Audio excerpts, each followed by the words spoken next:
In this video, we'll cover the concept of relative strength so you can understand how to use it in your trading and investing.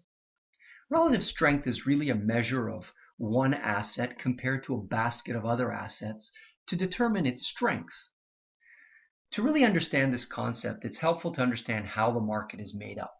The market, when we hear the market went up or the market went down, you have to understand it's really merely an average. But it's not merely an average of all of the stocks going up and down. It's broken down in a little bit more detail. The market is made up of several sectors. For example, consumer discretionary sector, the consumer staples sector, the energy sector, and so forth. If the majority of these sectors go down, then the market index will be down. If the majority go up, the index will be going up. Now, within these sectors are industries. So we've taken the example here of the consumer discretionary sector, and you'll notice that we have several industries that make up that sector. Auto components, automobile and components, automobiles, consumer durables and apparel, and so on. And within these industries are the various stocks. So here we pick the automobile sector, we have General Motors, Ford, etc. As the stocks, majority of stocks, go up or down within each industry, the industries will go up or down. If the majority of the industries are going up, then the majority of the sectors will be going up and the market will be going up, and vice versa. So how do we use relative strength in this example?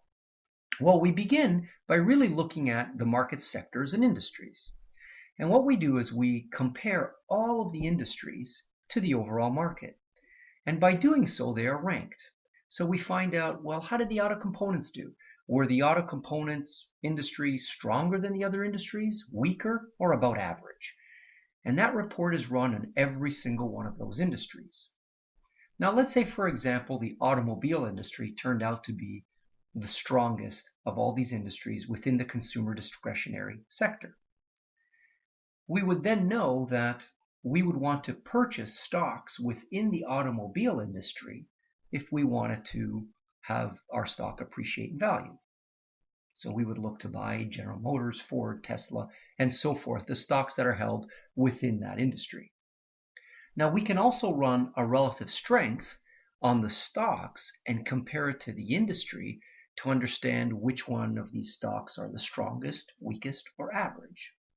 So, for example, we would compare General Motors to the automobile industry. We would compare Ford to the automobile industry performance, and Tesla, and so forth. And we would get a ranking of the strength of each one. So we would find out that is General Motors stronger, weaker, or average compared to the automobile industry, and so forth. Let's say, for example, that Ford came out to be the strongest stock within the automobile industry. Well, we would know that that was a really great stock to buy or trade or invest in. So let's just recap what we've done here. We found the strongest industries within the market, and then we found the strongest stocks within those industries, and we purchased them in order to really determine the best stocks to buy if this trend continued. There's a second method as well. Some people believe that industries that have been trending up for a while are due for correction. And what they prefer to do is find the weakest industries and buy the strongest stocks inside of those industries, anticipating that that industry will soon begin to turn upwards and start a brand new uptrend. And of course, they would have purchased the strongest stocks in those industries at the very best price.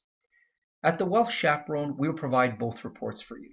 The report will look something like this. It's run using a program called Metastock, and it will list the relative strength of each of the industries each month.